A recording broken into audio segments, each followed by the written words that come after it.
Desiree, good morning to the viewers at home. A short while ago, we saw the leader of the fourth largest party in the National Assembly, that's Mr. Velenkosini Hlabisa, arriving here in style, accompanied by the supporters of the IFP as he was casting his vote. I'm not going to waste time because he is here. He has just exercised his constitutional rights or democratic rights. Sir, thank you very much for your time.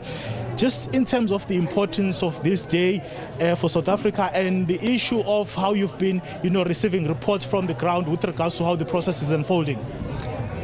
The 1st of November, which has been waiting for, has finally come.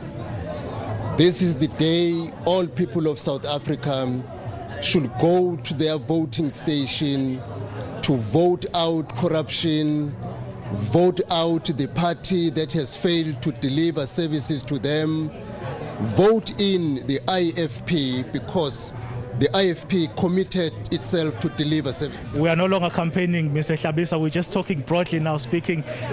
In terms of the processes up to now, you've not had any reports that may be concerning for the party? Yeah, so far, we are not getting very negative report except minor things which has been done by some of the IEC staff. But I'm very glad because when the matter has been raised to a senior level, a swift action has been taken in various issues we heard about. We are looking forward that the day should be peaceful with no glitches up until the closing time, and people be allowed to exercise their vote. We are quite satisfied. The turnout we are seeing and we have heard about in various voting stations, we know by midday towards 2 o'clock, 3 o'clock, the majority of the voters would have turned out to cast their democratic right to vote in their respective voting stations. Before we let you go, Mr. Hlabisa, yesterday we got reports that the Secretary General of the NFP was assaulted allegedly by IFP supporters at KwaZulu-Natal. Just in terms of the issue of political intolerance in the province, what would you say to specifically that incident? The incidents for yesterday must have been an unfortunate one.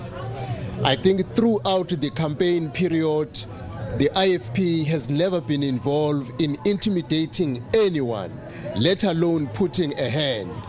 If what is said is true, the IFP advises that a criminal case must be opened because what was done was not mandated by any structure or any leader in the IFP. That is why we signed the accord that we will participate in the elections peacefully. Even on this day, we call for all people of South Africa, all political parties, to be calm, allow people to exercise their vote. As the IFP, we are against any assault of anyone on a political reason or any other reason. If a person has an issue with another person, don't use the voting day, just settle your matter somewhere else. Mr. Hlabisa, thank you very much for your time. No, thank you very much.